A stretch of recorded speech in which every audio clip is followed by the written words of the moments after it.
So this happened last weekend and I'm still getting side-eyed glances from my cousins like I lit a priest on fire or something. My family is weird. I don't say that in the haha quirky aunt who knits kind of way, I mean weird. We have this annual tradition we call the funeral rehearsal dinner. Yeah. It's exactly what it sounds like. About 6 years ago, my great-uncle Ted died suddenly, and my grandmother, his sister, was distraught that she didn't get to say goodbye the way she wanted. At the post-funeral luncheon, between dry ham sandwiches and awkward silences, she loudly announced, "Next time, we're doing this before someone dies." Everyone laughed, but she was dead serious. The next year, we all got invites to a catered dinner at her house. Dress code, semi-formal. Theme, celebrating life while we're still alive. Ever since then, it's become a thing.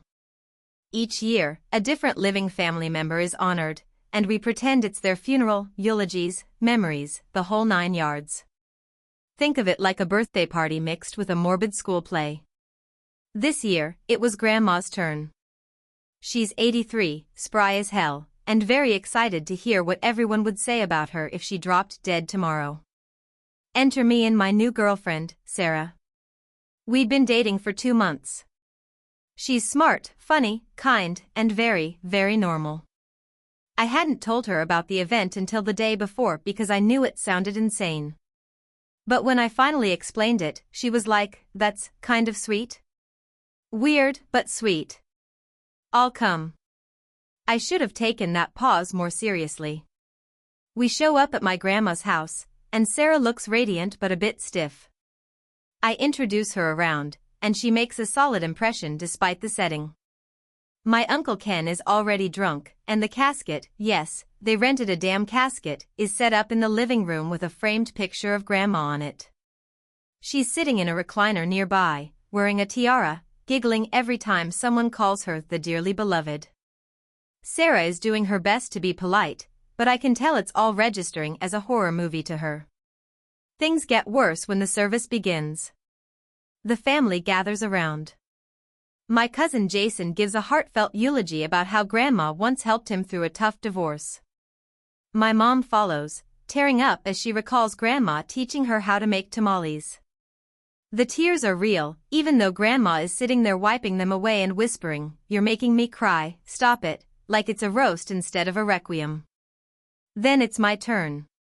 I get up, take a deep breath, and deliver what I think is a solid mix of sincere and humorous memories. People laugh. Grandma beams. All seems well. But then Sarah raises her hand. My brain goes into DEFCON 1. "Can I say something?" she asks, looking directly at Grandma. The room goes quiet. I make panicked eye contact with her, silently begging her to sit down. She doesn't. Sarah steps forward, clears her throat, and delivers what I can only describe as the most painfully awkward, semi-passive-aggressive TED Talk in the history of eulogies. She starts with, "Though I've only known your grandson for a short time, I can already tell how much love he's received from you," which might explain some of his emotional immaturity. The air evaporates from the room. Grandma tilts her head like a confused cat. Then Sarah keeps going.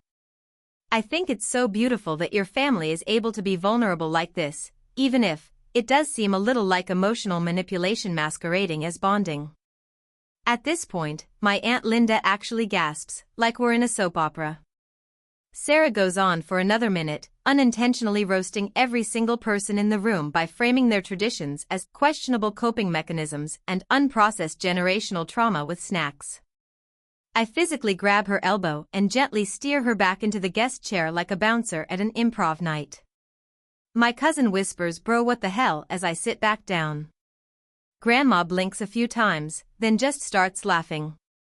Not polite laughter, cackling, full-body wheezing. "I like her," she says, which sets off a confusing round of laughter from the older relatives and more quiet horror from the younger ones. Then dinner is served. I figured the worst was over. Nope. We sit down to eat, and I forget that the menu is Grandma's funeral favorites, which include weird Midwestern casseroles, Jell-O with shredded carrots in it, and something called funeral potatoes that look like they died in the oven twice. Sarah pokes at her plate like it's forensic evidence. She whispers, "Is this meat or memory foam?" I almost choke on my water.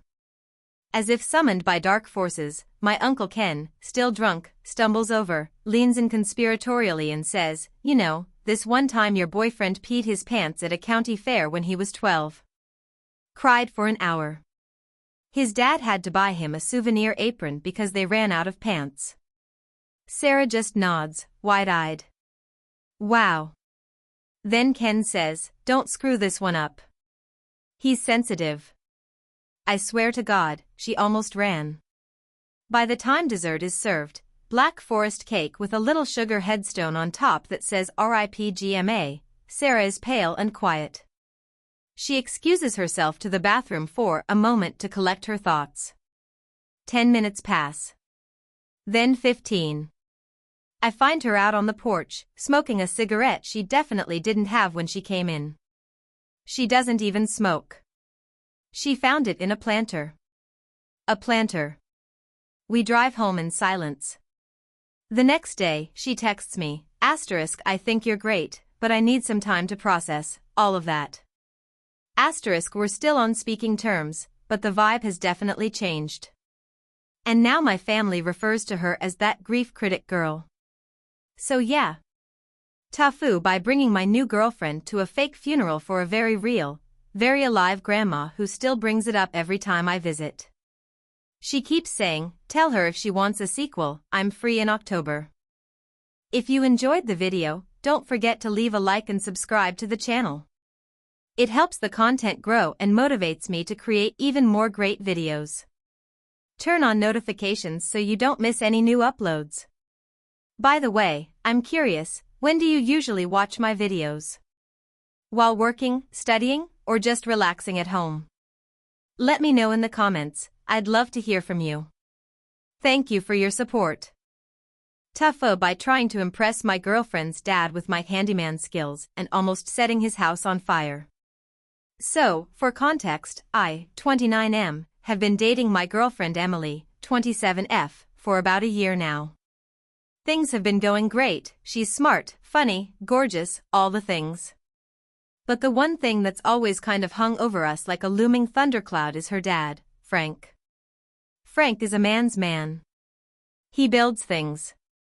He fixes things. He drinks whiskey and chops firewood for fun. He looks like a hybrid of Ron Swanson and a lumberjack. He's also not exactly a fan of me. I work in tech. I once called AAA to change my tire. I have soft hands and drink oat milk. Basically, I'm everything Frank isn't.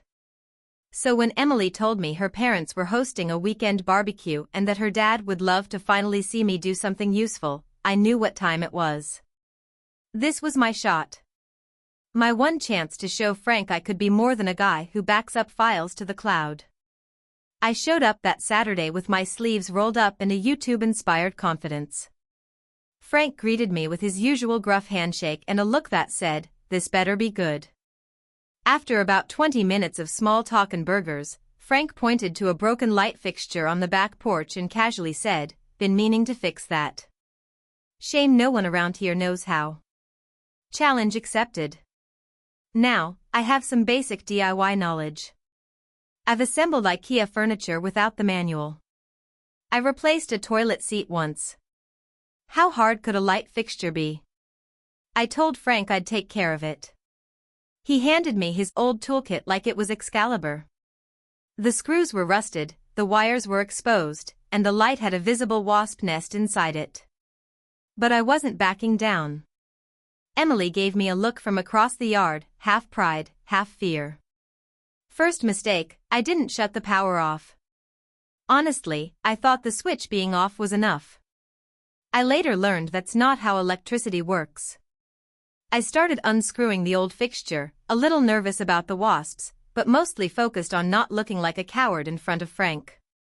About halfway through removing it, I felt a zap. Nothing major, just enough to make my hand tingle and me to say ow in a pitch too high for Frank's liking.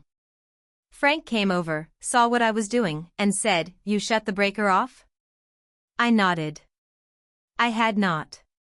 He squinted. "You sure?" "Yep," I said, trying not to visibly sweat. He gave me the classic dad grunt of disapproval and walked off. I resumed my work, this time being a bit more cautious. I finally got the old fixture down and was proud of myself. Then came the rewiring. Now, here's where it all went to hell. I had watched a couple of YouTube videos earlier that week and remembered something about black wires being hot. But in my infinite wisdom, I assumed black meant don't touch and white was safe. I also didn't realize Frank's house was old and the wiring wasn't color-coded the way modern homes are. Long story short, I connected the wrong wires. Specifically, I connected a live wire directly to the metal frame of the new fixture. Proud of my work, I flipped the switch on. There was a loud pop, followed by a spark explosion that looked like a mini 4th of July in a light bulb. The fixture caught fire. Real, honest-to-God fire. Frank came running, Emily screamed, and I was smacking it with a dish towel I grabbed from the grill station like a lunatic. Frank shoved me out of the way and hit the breaker. The fire fizzled, but the porch was filled with smoke and the smell of burning plastic. The siding of the house was scorched. Emily's mom came out just in time to see her husband with a fire extinguisher, me holding a half-burned towel, and what used to be a perfectly fine light fixture now hanging in blackened, melted disgrace. Silence. Frank stared at me like I'd just set his dog on fire. "What the hell did you do?" Faulty wiring?" I offered, immediately regretting it. He didn't speak to me the rest of the day. Emily tried to make me feel better by saying things like, "He didn't completely hate you before and the siding needed updating anyway." I spent the next week watching actual electricians on YouTube. Real ones. Not the 5-minute hack videos by guys whose homes were probably held together with duct tape and dreams. I offered to pay for the damage, but Frank refused. "You did enough," he said, which somehow felt worse. The cherry on top? 2 weeks later, Frank invited Emily's ex over to help him build a shed. A literal ex-boyfriend. I asked Emily if that was some kind of subtle jab. She replied, "No, he just knows how to use a voltage tester." I'm now banned from touching anything electrical at their house. Possibly anything mechanical, flammable, or fragile too. My dreams of being the handyman hero are dead. I've gone back to what I know best, fixing Wi-Fi issues and organizing cable management. But at least the wasps are gone. This happened last month, but the fallout is still going strong and I'm just now able to tell it without wanting to crawl into a hole and stay there forever. My girlfriend Lena and I have been dating for a little over a year. She's German, born and raised near Stuttgart, and her family still lives there. We met in the States during her study abroad program and hit it off instantly. She's brilliant, beautiful, and has this dry, sarcastic humor that I'm a complete sucker for. We've talked about marriage in the distant future, and when she invited me to spend 3 weeks with her family over the holidays, I was over the moon. Now, I don't speak German. I took a couple of Duolingo lessons and can confidently say Die Katze trinkt Milch, which, as it turns out, is a tragically useless sentence in real life. But Lena had always told me her family spoke decent English and not to worry. Still, I wanted to impress them. I downloaded every language app one could find and crammed like I was studying for the bar. After 3 months, I could piece together some basic sentences and kind of understand if someone spoke really slowly while gesturing wildly. The real problem began when I landed in Germany and immediately fell victim to the Dunning-Kruger effect. You see, the moment I managed to greet her dad with Guten Abend, Herr Kruger. Es ist schon, Sie zu treffen, he beamed, patted me on the back like I'd just won a medal, and immediately launched into rapid-fire German that may as well have been ancient Sumerian. I panicked and just nodded enthusiastically, laughing when he laughed, frowning when he frowned. Apparently, that was convincing enough. Lena later told me her dad called her a lucky girl and that he was impressed her American boyfriend had such strong German roots. I should have corrected her. I should have come clean. But I didn't. Instead, I doubled down. For the rest of that day, I maintained the illusion that I was fluent, only speaking English when Lena's younger sister or her mom addressed me directly. The next day, things escalated. Her dad invited me to a cultural meetup he regularly attended.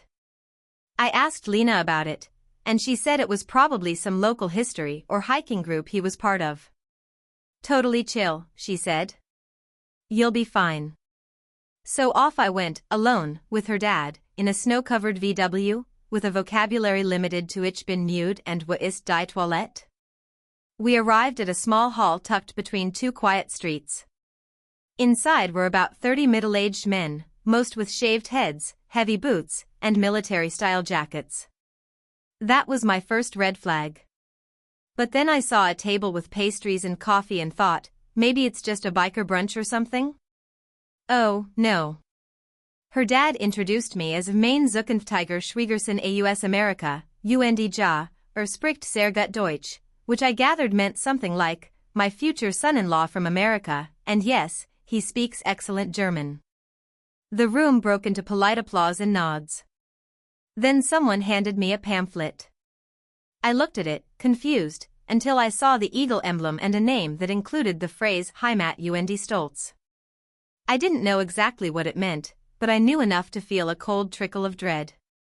The first speech began, and it became very clear, very quickly, that this was not a cultural meetup. It was a nationalist rally.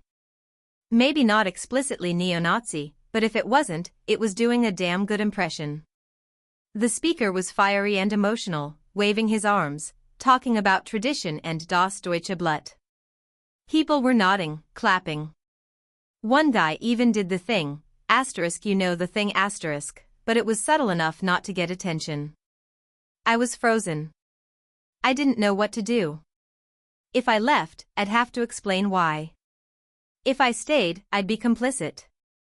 I made the worst possible choice. I stayed and tried to look politely interested, my brain screaming in panic as my understanding of German failed me at every sentence. The second speaker started talking about immigrants and American degeneracy, and her dad nudged me and smiled like we were bonding. I think I threw up in my mouth a little. Then, because the universe hates me, they invited me to speak. I don't know if it was a tradition or a way of welcoming guests or if her dad just wanted to show off, but suddenly I was being introduced again, this time as an Ehrengast aus Übersee, and handed a microphone. Everyone clapped. I stood, walked to the front, and stared at 30 people who thought I was one of them. I did the only thing I could think of. I faked a coughing fit so bad it would have gotten me banned from a pre-COVID restaurant. I doubled over, hacking, tears in my eyes, waving away the mic and shaking my head. Her dad patted me on the back and said something about Reiskrankheit, travel sickness. I gave a thumbs up and sat down, drenched in sweat, my heart pounding so loud I thought it would be mistaken for applause. When we finally left, her dad said something about how proud he was that I hadn't forgotten my heritage. I nodded, muttering ja, Naderlich, and swore I'd come clean the moment we got home. I didn't. I wish I could say I had a noble reason. I didn't want to hurt her, didn't want to risk her thinking I was making fun of her culture. But really, I was just a coward. I hoped it would all blow over and we'd never have to talk about it again. Until 2 days later, when Lena's dad posted a picture of me on Facebook. There I am, in front of that hall, standing next to him and 2 other men, smiling like a goddamn idiot. The caption read, "A wonderful night with my future son-in-law. German roots run deep." One of Lena's college friends saw it and messaged her. She translated the caption. Googled the emblem. Put the pieces together. Lena confronted me that night, calmly at first, but by the end she was crying, furious, and asking me if I was some kind of alt-right sympathizer. It took me hours to explain what happened, to convince her I was just an idiot trying to impress her family. She believed me, eventually, but her dad? Not so much. When she told him I didn't actually speak German and didn't understand what the event really was, he accused her of trying to erase his culture. We left early. She's still talking to her mom and sister, but things are strained. Her dad hasn't spoken to her, or me, since. I'm now enrolled in a legitimate German language course and planning to fly back solo this summer to try and make peace. Assuming I don't get detained at customs for showing up on some watch list. Let this be a lesson: if you're gonna fake a skill to impress someone's parents, maybe choose something less dangerous. Like juggling chainsaws. TIFU by accidentally turning my neighbor's kid into a local cryptid. So this happened last fall, but I only now feel emotionally prepared to share the story. To preface, I live in a semi-rural town that's not quite suburban, not quite out in the sticks, that weird middle zone with cul-de-sacs and cornfields. People here are friendly but nosy. If you sneeze too loud, someone's posting on the local Facebook group asking who died. I rent the guest house behind my landlord's property. He's an older guy named Ron, super chill, lives in the main house. Across the street is a family with 2 kids. One of them is a quiet 12-year-old named Ethan, a typical latchkey kid, into video games, biking around, always wearing the same faded hoodie with a dragon on the back. Now, I'm a wildlife biology grad student working on my thesis about nocturnal animal behavior. Specifically, I was experimenting with different combinations of sense and motion to attract certain species, raccoons, possums, foxes, to a baited camera setup I'd installed in the woods behind my place. Totally legit and permitted. Anyway, I'd been tweaking a formula involving a mix of old sardines, rotten fruit puree, and a synthetic skunk musk I'd ordered online. The smell could knock out a buffalo, but damn if it didn't draw in some curious critters. I'd noticed an uptick in traffic on my motion cams, even got footage of a bobcat once, so I figured I was onto something. So one Thursday, I prepped a fresh batch of the scent cocktail, loaded up the bait station, and headed back inside. A storm was rolling in, so I didn't expect much that night. But the next morning, I checked the footage and there was movement. But not the kind I expected. At around 9:30 p.m., my camera picked up a figure. 2 legs. Human height. The footage was grainy, but it looked like someone walking on all fours, kind of spider-like. It paused in front of the bait, sniffed, then sprinted out of frame. The kicker? Glowing eyes. I blinked at the screen for a solid minute thinking, no way. I watched it again. Still weird. I assumed it was a camera glitch, maybe a raccoon got too close and distorted the image. I forgot about it. But then people started talking. 2 days later, someone posted in the town Facebook group, saw something strange in the woods behind Jefferson Lane. Big, fast, had glowing eyes. Anyone know if we've got mountain lions here? The comments exploded. Maybe a coyote, possum with mange, swamp gas, the usual. Then the local high schoolers got involved. Someone made a TikTok with my footage, which I now suspect my neighbor's kid somehow got a hold of, still don't know how. They slowed it down, added creepy music, and dubbed it the Jefferson Goblin. Within a week, it was a full-blown cryptid panic. People were posting blurry nighttime pics of random animals claiming they saw the goblin. Someone made t-shirts. A local brewery even named their fall ale after it. I was mortified. It was my camera, my bait, my footage. But I didn't want to say anything because, 1, I was technically not supposed to be experimenting that close to the residential area, and 2, it was honestly kind of hilarious. Then came the worst part. About 2 weeks after goblin fever kicked off, I was grabbing a coffee at the gas station when I overheard 2 teenagers talking. "Dude, I swear it was Ethan," one said. "He's been acting weird as hell. Said he goes into the woods at night. Saw him crawl out from behind the gas station dumpster last week with a dead squirrel." I froze. Ethan? The neighbor kid? I got home and kept an eye out. That night, around 11, I saw movement outside my window. I peeked through the blinds and, I kid you not, saw Ethan on all fours, crawling into the woods.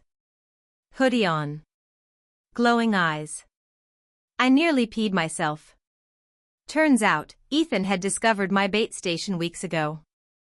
I'd been dumping this revolting scent mix in the same spot, and the kid, for reasons I still don't fully understand, had taken to rubbing it on himself and sneaking around the woods to scare people.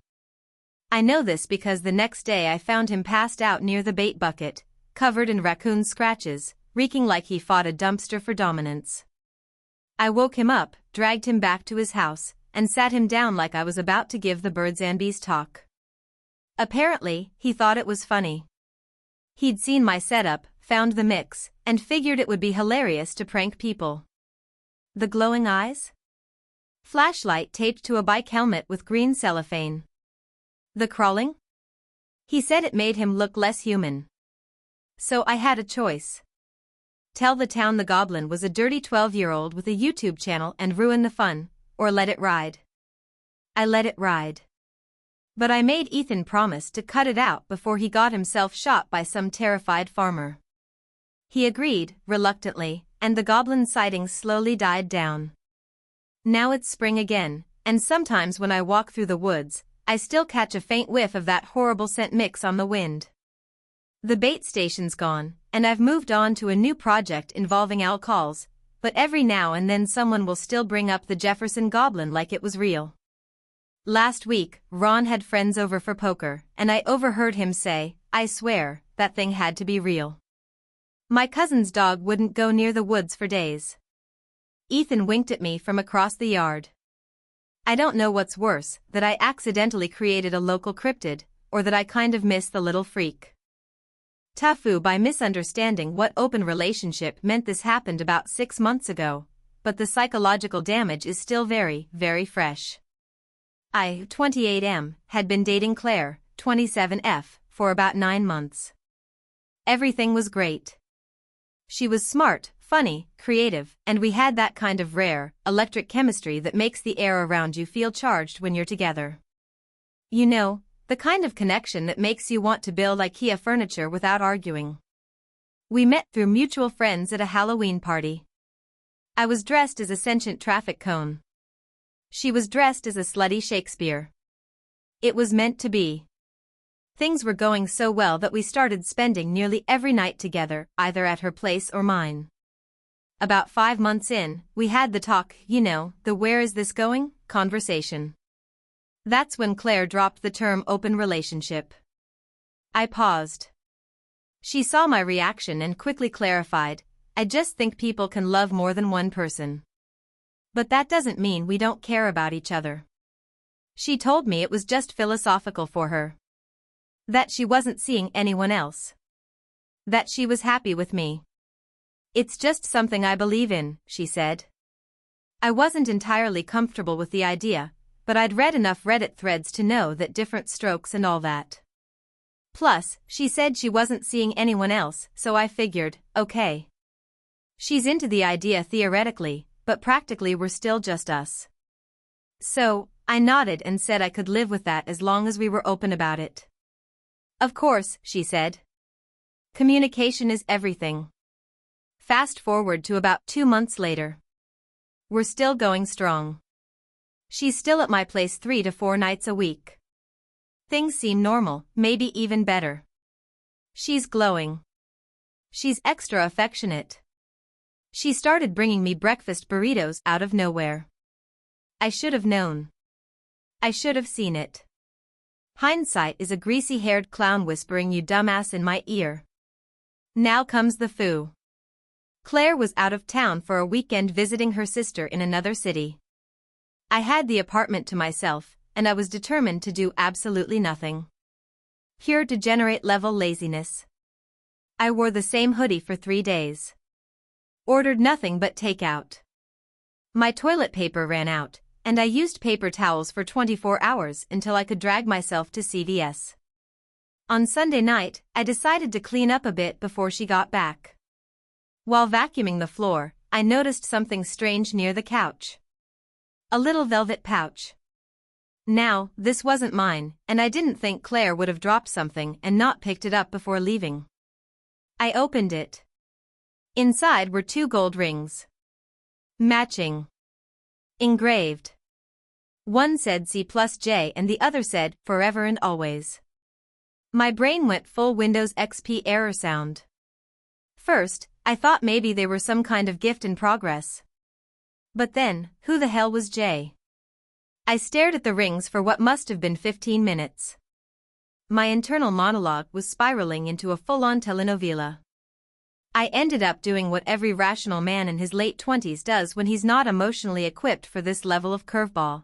I called my ex, Abby. Abby is like a slightly judgmental therapist who's read too many murder mysteries. She heard me out and said, dude, you're in a love triangle. You need to talk to her. Immediately. Claire came back Monday. I waited until we were curled up on the couch, sipping wine, pretending like I hadn't found her secret treasure bag.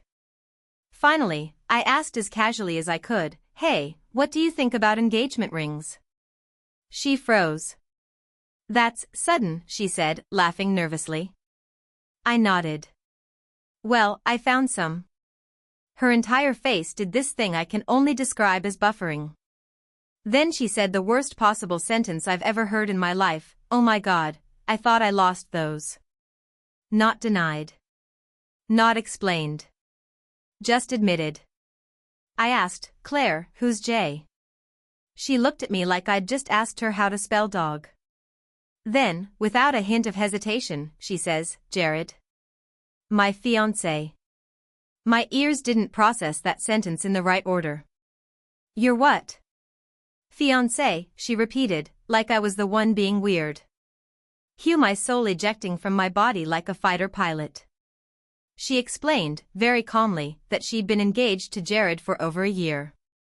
That they were in an open relationship and had agreed to see other people before settling down.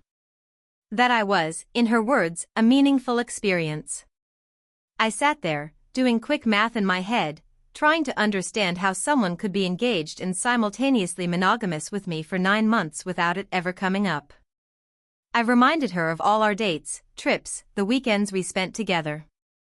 Christmas with my parents. I cooked her dad's lasagna recipe for her birthday. I met her goddamn cat's vet. She just nodded and said, yeah, I know. You're great. But I never lied. I said I believed in open relationships. I responded, believing in ghosts doesn't mean you're haunting someone, Claire. She did not appreciate that metaphor. It all ended, obviously. Very quickly. I asked her to leave. She cried. I cried. The burrito place I liked started tasting like betrayal. The kicker? About 3 weeks after she left, I got a text from an unknown number. It was Jared. He said, hey man. Just wanted to say no hard feelings. Claire said you took it hard. Hope you're doing okay. I did not respond. Mostly because I didn't trust myself not to send back a photo of the rings in a toilet bowl. Now I'm in therapy. Dating again. Cautiously. And when people say they're into open relationships, I ask them to define every single term like we're signing a mortgage together. So yeah. TIFU by thinking an open relationship meant the same thing to both of us, when really, I was a character in someone else's pre-wedding bachelor phase. TIFU, and by today I mean a few days ago, but the fallout is still unraveling like an ill-advised scarf knitted from cursed yarn. So I live in a quiet cul-de-sac in suburban Pennsylvania. Picture the kind of place where people wave at each other from across driveways, and the biggest scandal in the past decade was someone painting their fence magenta. It's cozy, it's quiet, and it's catastrophically unprepared for the dumb storm I just unleashed. It all started when I was walking my dog, Moxie, late at night. She's a weird mix between a corgi and something with the energy of a squirrel on espresso. That night, she tugged me toward the woods behind our street, something she never does. I figured maybe she needed to drop a particularly philosophical poop or wanted to chase phantom squirrels. But no, she was laser-focused on something deeper in the trees. We get to a little clearing about 200 yards in, and I see this thing. A circle of rocks, like a fire pit, but too perfectly arranged. Inside the circle were a bunch of weirdly shaped sticks, what looked like feathers, and, most unsettlingly, what I was pretty sure was a doll's head. Not a full doll. Just the head. Burned. Naturally, like any rational adult, I took a photo of it. Moxie, having satisfied her curiosity, or maybe completed her arcane ritual, turned tail and pulled me back toward home. At the time, I figured it was some teens doing weird forest things, shrugged it off, and posted the photo to our neighborhood Facebook group with a caption like, "Anyone know what this is? Found it in the woods behind Maple Ridge. Vibes are concerning." Now, I should explain, our neighborhood Facebook group is basically digital kindergarten for grown-ups. People argue over trash can placement and passive-aggressively post about dog poop. So I expected maybe a couple comments, a laugh react, and someone blaming the Johnson kids again. What I got instead was DEFCON 1 panic. Within an hour, people were screenshotting my post and sharing it. A woman named Trudy, who once started a 3-week campaign over 2 bright porch lights, declared it was a sign of pagan animal sacrifice. A guy named Carl, who claims to have been law enforcement adjacent, he was a mall cop, said it looked eerily similar to cult activity he saw in '97. Another person claimed to have seen robed figures near the woods at night, which turned out to be teenagers vaping in hoodies. By morning, the post had over 200 comments.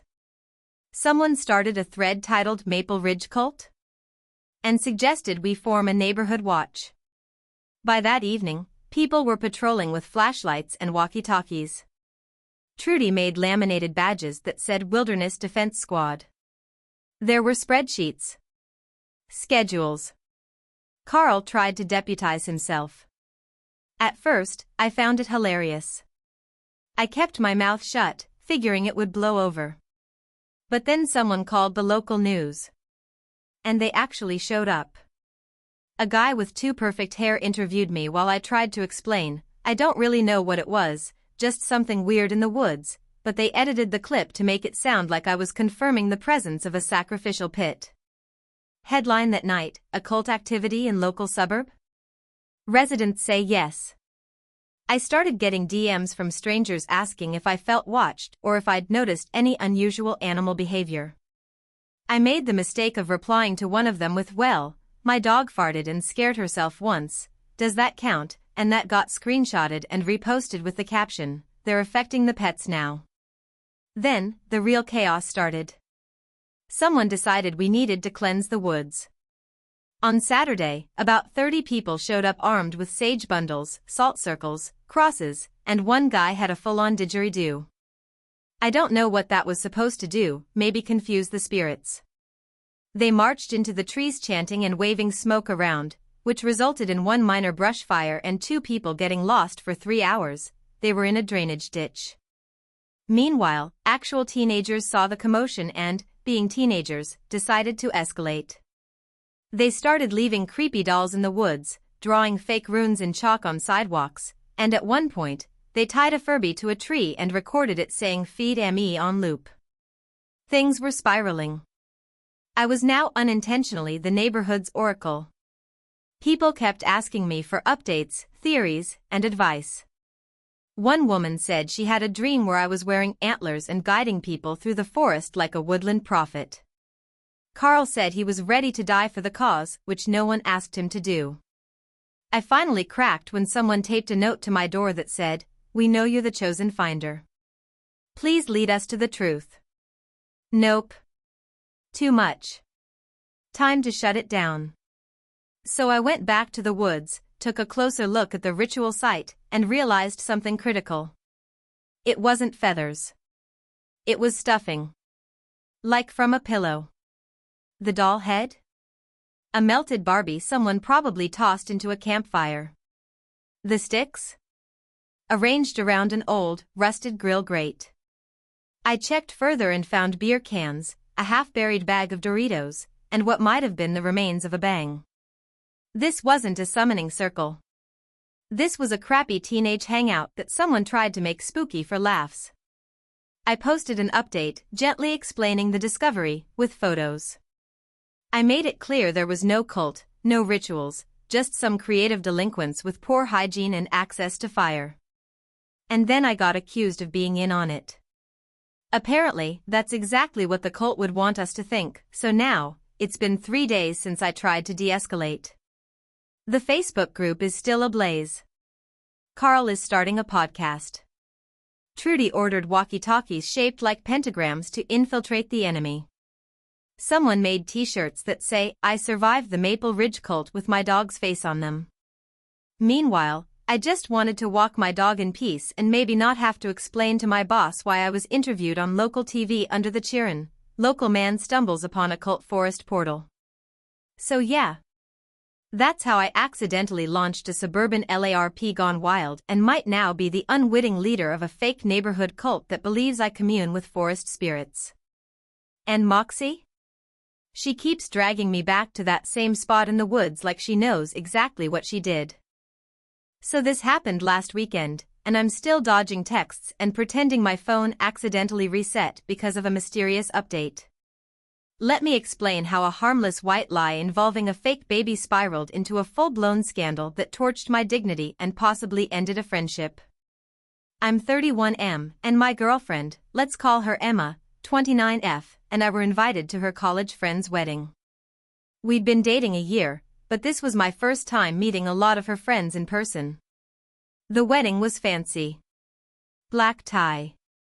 Open bar. Assigned seating. One of those weddings where you start calculating your outfit cost and whether you can pawn your watch for rent next month. The problem was, I did not want to go.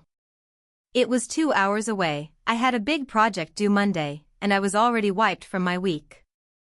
But Emma begged me to come, and I agreed, reluctantly. In a moment of sarcasm meets desperation, I said, "God, I wish we had a baby. Then we'd have an excuse to leave early."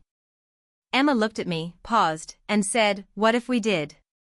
Now, any rational adult would have stopped there. But not me. I should mention that Emma works in prop design for a local theater and owns a disturbingly realistic baby doll from a previous stage production. It's used for scenes where the baby gets dropped or thrown, don't ask. The thing weighs about 6 pounds, smells faintly like lavender, and looks exactly like a newborn if you glance at it from a distance. So we devised a plan. We'd bring the fake baby in a carrier, claim our babysitter canceled last minute, and after the ceremony, realize that we had to leave early because the baby was getting fussy. No harm done, right? We even named him Oliver to keep it consistent. Day of the wedding, we arrived dressed to the nines, and Emma's got this fake baby strapped to her chest in a wrap, little knit hat and everything. We play it cool. People love babies. We got so many compliments, and Emma even got out of having to hold drinks because she's breastfeeding. It was going flawlessly. Then the bride, Lila, comes up to greet us. I'd never met her before, and she's glowing with post-ceremony energy, crying every 5 minutes and hugging everyone like she's been resurrected. She loses her mind over Oliver. "Oh my God. I didn't even know you had a baby. You brought a baby to my wedding? You're amazing." Emma tries to brush it off like, "Oh, we were gonna leave early anyway, he's a handful," but Lila is already summoning her photographer. Let me paint the scene. Emma's holding a fake baby, dressed in formal wear. I'm beside her, doing the smile grimace of someone who knows he's about 5 seconds from disaster. Lila grabs Emma's arm, says we have to get a picture with the baby, and drags her toward the photo backdrop. Before we can object, the photographer, this absolute menace of a man, is already snapping away. Now we're stuck. Emma's holding the baby stiffly, like he's made of uranium, and I'm smiling like a hostage. The photographer coos and squeaks at Oliver. Lila starts crying again. It is pure chaos. And then, the maid of honor, Lila's younger sister, who is very drunk at this point, leans over to look at Oliver and says, "Wait, is he breathing?" I should have faked a heart attack or screamed fire or just sprinted into the woods. But no. I said, "Oh, he's just sleeping. He's a really deep sleeper." To which the sister goes, babies don't sleep like that. His head is all floppy. Emma, in a panic, adjusts the wrap, and in doing so, accidentally decapitates the fake baby. Okay, that sounds worse than it is. The head didn't fall off, but it flopped back at an impossible angle, like he was mid-exorcism. The whole wrap shifted, and the baby's fake arm dangled loose. The photographer, still clicking away, stopped mid-shot and said, "What the hell?" Now there's a group forming. Someone gasps. Someone says, "Is the baby okay?" Someone else says, "I think it's a doll." Emma looks at me, eyes wide, and whispers, "Abort. Abort." I grab the baby, who now looks fully unhinged, and say, "We need to go. Oliver's not feeling well." And we speed walk out like we just shoplifted from Tiffany's. Once we get to the car, we sit in silence. Then Emma just loses it. Laughing so hard she's crying, holding fake Oliver like he's our shame baby. But it doesn't end there. Because someone at the wedding, bless their nosy little soul, posted one of the baby photos on Instagram. With the caption, "Cutest surprise guest, Oliver," and tagged Emma. And you can see the baby's floppy demon neck if you zoom in. The comments section was pure gold for about 6 hours before reality hit. Someone tagged another friend. That friend DM'd Emma. Then someone else messaged Lila. And that's when the group chat erupted. Apparently Lila is furious. She thought we were mocking her wedding, making it about us, and pulling a TikTok prank. She even accused us of trying to go viral, which, to be fair, we probably could have if we'd had less shame and better lighting. Emma tried to apologize, explained the babysitter excuse, and said we never meant to cause a scene. But Lila's still not speaking to her. A few of her friends think it's hilarious. One even wants to borrow fake Oliver for her wedding because she's trying to get out early too. But yeah. Bridges may have been burned. Possibly nuked. And now Emma and I are immortalized in a wedding album, next to a table arrangement and a baby that's not real, in one of the cringiest series of photos I've ever been in. To top it all off, Emma got a text yesterday from the photographer offering a family package for more portraits. So, yeah. TIFU by creating a fake child, bringing it to a wedding, and letting him go full Chuck E. Cheese animatronic during photos. TIFU by pretending to be fluent in Japanese to impress a girl and ending up on a live Japanese game show. So, this happened about 6 months ago, but I'm only now mentally stable enough to talk about it. For context, I, 29M, live in Vancouver, work in tech, and have a very unfortunate combination of a massive ego and zero ability to say no when I'm trying to impress someone. About a year ago, I met a girl named Keiko at a mutual friend's birthday party. She was Japanese, had recently moved here for grad school, and had that graceful, quiet confidence that made every guy in the room orbit around her. Naturally, I did the only thing my monkey brain could think of. I lied. When she mentioned she missed speaking Japanese, I heard my mouth say, "Oh yeah, I speak a little Japanese." Which was technically true, if by a little you mean I took a Duolingo course for like 4 days before giving up when it stopped being about sushi and started being about verb conjugation. But Keiko's eyes lit up and she said, "Really? That's so cool." And my brain went, well, guess we're doing this now. What started as a harmless white lie spiraled fast. We started texting. She'd throw in the occasional Japanese phrase, and I'd frantically copy-paste it into Google Translate like a raccoon on cocaine. I got good at faking it. I memorized stock phrases. I made my keyboard switchable to hiragana. I even started watching anime again, not for fun, but as research. About a month later, Keiko invited me to a Japanese language mixer night hosted by her university's Japanese Cultural Society. This was my first oh no moment, but I figured I could wing it. Most of the people there were language learners anyway, right? Wrong.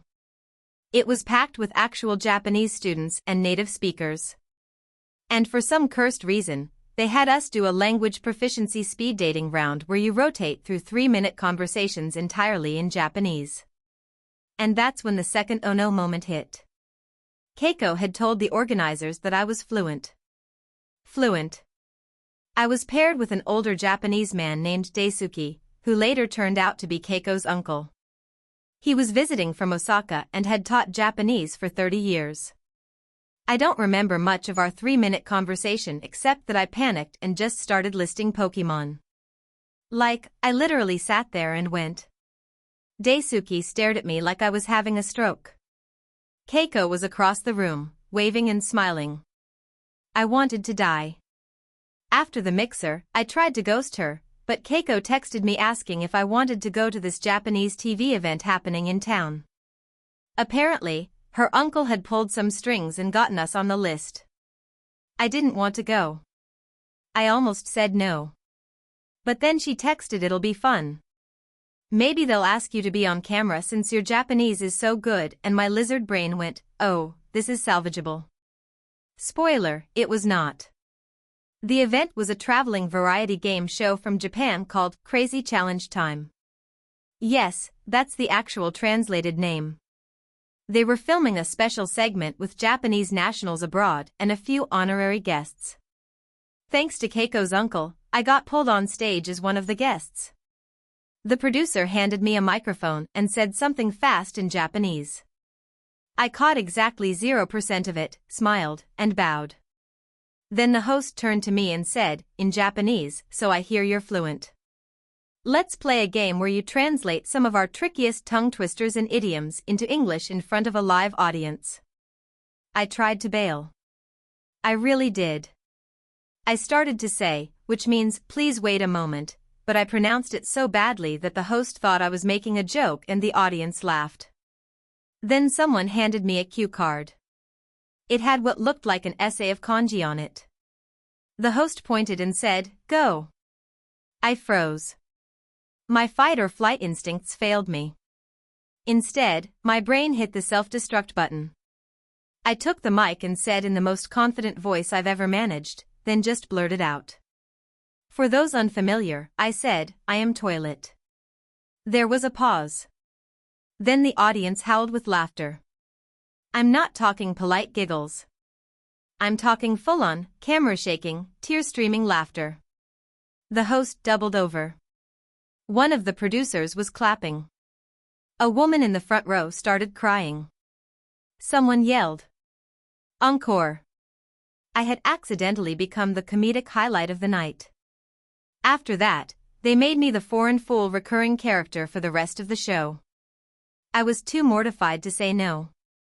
I got dunked into a ball pit, tried and failed to answer riddles, and at one point was blindfolded and made to guess if I was touching a fruit or a sea creature. Spoiler, it was a squid. Keiko thought it was hilarious. She actually told me afterward, you're so funny, I didn't know you were such a good performer. I wanted to explain. I really did. But instead, I just laughed along and said something that I thought meant thanks for inviting me, but apparently meant thank you for birthing me, because Keiko's uncle started choking on his tea. She never brought up my Japanese again, thank God. We actually dated for another 2 months before breaking up, amicably, I swear. Turns out she had a thing for chaotic energy. But to this day, I still get tagged in clips from that show. Apparently, my I am toilet moment became a meme in some Japanese internet circles. I'm known as Toilet Kuin. There's even fan art. I wish I was kidding. So yeah. TIFU by pretending to speak Japanese and ending up a national laughingstock with a nickname that will haunt me forever. But hey, at least now I really started learning the language. Out of shame. Hey, friends. If you enjoy this content, don't forget to like the video and share your thoughts in the comments. We really want to know what you like and what can be improved. What do you think of the video? Are there any topics you'd like to see in future videos?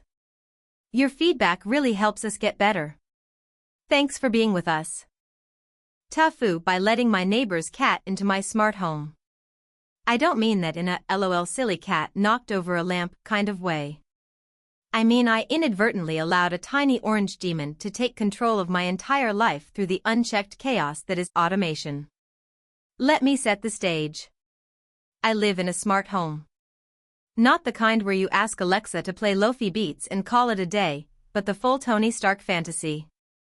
I'm a freelance systems engineer and I've spent the last 3 years wiring every inch of my home to respond to voice commands, proximity sensors, facial recognition, and app integration. Smart blinds. Smart fridge.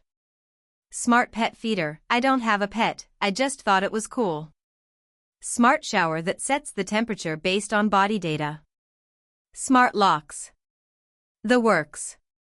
The problem started last Tuesday when my neighbor Rachel knocked on my door in a panic. Her cat, Mr. Nibbles, had escaped again. Mr. Nibbles is a deceptively adorable orange tabby with the energy of a raccoon on bath salts.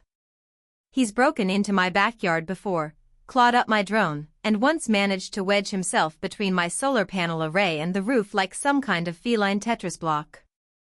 I offered to help look, and naturally, he was sitting smugly on my porch like he hadn't just inspired a neighborhood-wide search. Rachel scooped him up, but I said, "Why don't you let him chill here a bit while you grab his carrier? He seems to like my place." She hesitated, probably because she knows my place is basically a prototype AI house, but agreed. That's where everything began to fall apart. First of all, my security system is facially calibrated to recognize me and authorized guests. This includes Rachel, the UPS guy, and for some godforsaken reason, Mr. Nibbles. You see, a few weeks ago I was playing around with facial recognition for pet monitoring, and during a testing phase I scanned Mr. Nibbles' face as a joke. Apparently, I never deleted his profile. So when Rachel left and the door closed behind her, the house still recognized Mr. Nibbles as a resident. He immediately made a beeline for the living room and jumped onto the couch, activating the pressure sensors which turned on the TV. That in itself wouldn't be a big deal, except the last thing I watched was a YouTube playlist about emergency survival bunkers, so now my house thought we were in some sort of apocalyptic scenario. In response, the house triggered Safe Mode Alpha, a subroutine I'd built for hypothetical emergencies. Lights dimmed to 30%, doors locked, blinds closed, the HVAC switched to air purification mode, and the fridge dispensed 2 liters of filtered water into a stainless steel jug with a loud clunk. I was in the bathroom at the time, trying to fix a loose tile in the smart shower system, when I got a push notification, emergency protocol activated, secure mode enabled followed by resident, Mr. Nibbles confirmed. I froze. I tried to yell, override, but the system was in a lockdown phase that ignored voice commands unless I manually input a code into the main hub. The hub is in my bedroom. The door to which had now sealed itself shut, because again, my home thought we were living in Fallout 4. I ran to the bedroom door and slammed my fist against it while yelling at the cat, who was now curled up on my pillow like a smug, purring dictator. No response from the system. The manual code could also be entered from my phone, but my phone was in the bedroom charging. I had my smartwatch, which, of course, was connected to the system, but because of the lockdown, it could only make emergency calls. So I tried that. I called 911. I had to explain to a very confused dispatcher that no, there was no intruder, no fire, no gas leak, my house was just under the command of a cat. They sent someone anyway. While I waited, Mr. Nibbles began triggering more chaos. He somehow turned on the robotic vacuum by knocking a rubber band onto the floor, which it detected as foreign object intrusion. The vacuum, which I had once rigged with a GoPro for home mapping, started rolling around aimlessly like a drunken Roomba, bumping into things and setting off motion alarms. Then the smart oven beeped.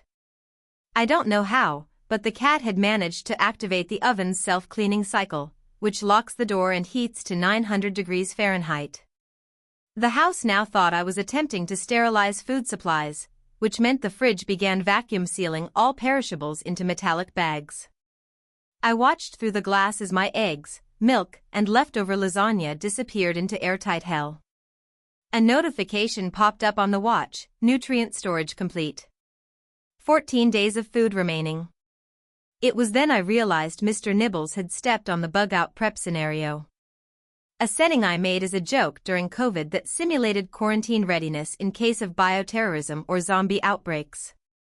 The front doorbell rang. I sprinted to the door, yelling at my watch to authorize emergency personnel, which thankfully worked. The fire department and one very bewildered police officer stood on my lawn, staring at my now pitch-dark windows and watching as my security system projected containment protocol active across the glass like I was housing a nuclear test subject. I explained everything as best I could, but Mr. Nibbles, being a cat, had now vanished somewhere inside the walls. Literally. The little gremlin had squeezed into the vent system, which caused the HVAC to go into biohazard filtration mode. Alarms were going off, air filters were cycling, and the police officer radioed in something about potential chemical threat but probably just a cat. They escorted me out after using bolt cutters on the door. It took 4 hours for me to override the system manually, during which Mr. Nibbles reappeared, completely unconcerned, and took a nap on the fire truck. Rachel showed up right as I was being mildly interrogated by a hazmat tech. She picked up Mr. Nibbles, apologized profusely, and offered me banana bread. I couldn't even be mad. The cat had played the system, and still looked like a sleepy cinnamon roll doing it. I had to spend the next 2 days resetting every automation routine, reprogramming facial recognition, and removing all pets, and throwing out 40 pounds of vacuum-sealed groceries. My house still occasionally plays bunker safety tips at 3 a.m. because it thinks I'm in training. So yeah. TIFU by letting my neighbor's cat into my smart home. TIFU by accidentally getting my best friend arrested and ruining his career. It started out like any other Saturday.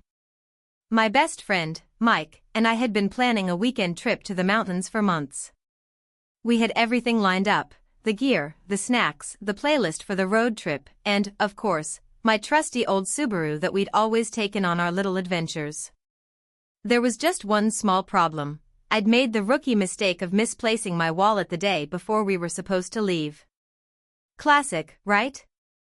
So, naturally, I did what any rational person would do in that situation. I started panicking. No wallet meant no ID, no cards, and worst of all, no way to buy any of the crucial road trip snacks. This was a disaster. I'd been looking forward to the trip for weeks, and now, without my ID, I couldn't even rent a cabin if we needed one. I was an adult in a full-blown meltdown.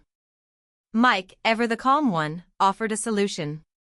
Dude, just use my ID.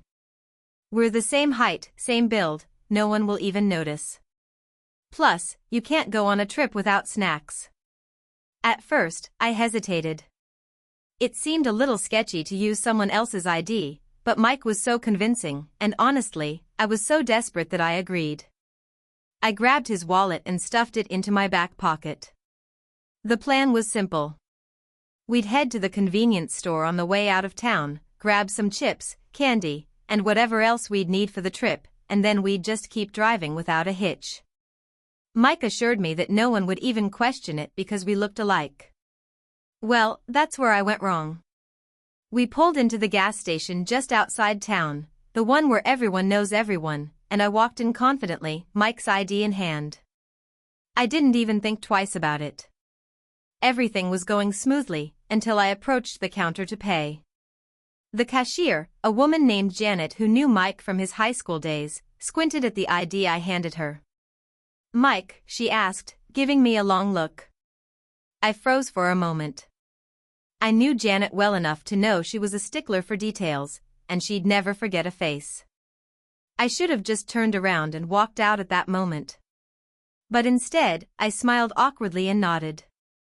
"Yeah, just got a new picture, you know? The one at the DMV was terrible." Janet didn't look convinced. She slowly slid the ID across the counter and stared at me, eyes narrowing. "Are you sure? You look a little different. Have you been working out or something?" I laughed nervously and tried to play it off. "Yeah, you know, gym, new routine. Been busy with work." But say Mike, just, different vibes today. She was still eyeing me like I was a suspect in a police lineup. I could tell she wasn't buying it, but thankfully, she rang up the items and handed me the bags. But the look on her face said everything. I could feel my heart rate go through the roof. I rushed out of the store, hoping I'd just narrowly avoided disaster. But as I climbed back into the car and handed Mike's ID back to him, I couldn't shake the feeling that something was off. It wasn't until a few minutes later, when we were just about to hit the highway, that everything came crashing down. Mike's phone buzzed. He looked down at it, his face instantly going pale. "Shit," he muttered, glancing at me. "Dude, what's wrong?" I asked, genuinely concerned. "It's Janet. She just called me," Mike said, his voice filled with panic. "She said she thinks someone used my ID to buy stuff at the store today.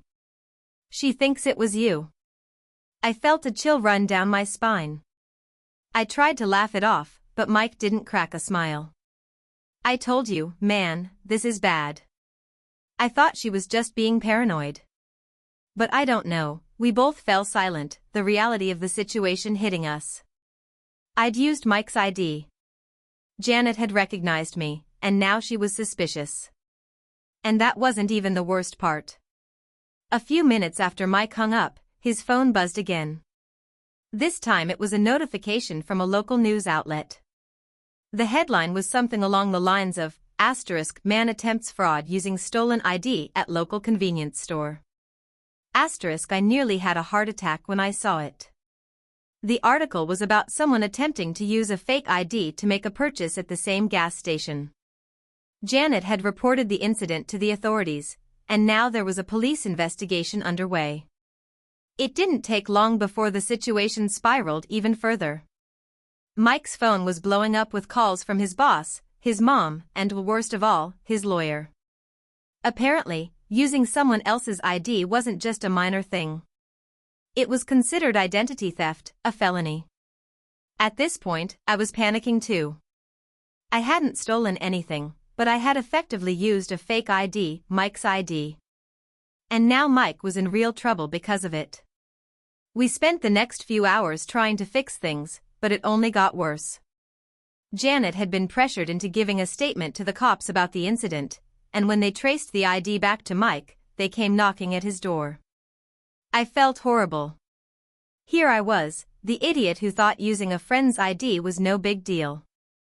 I'd unintentionally set off a chain of events that had Mike looking at potential criminal charges. We decided we needed to talk to an attorney immediately. Mike was scared.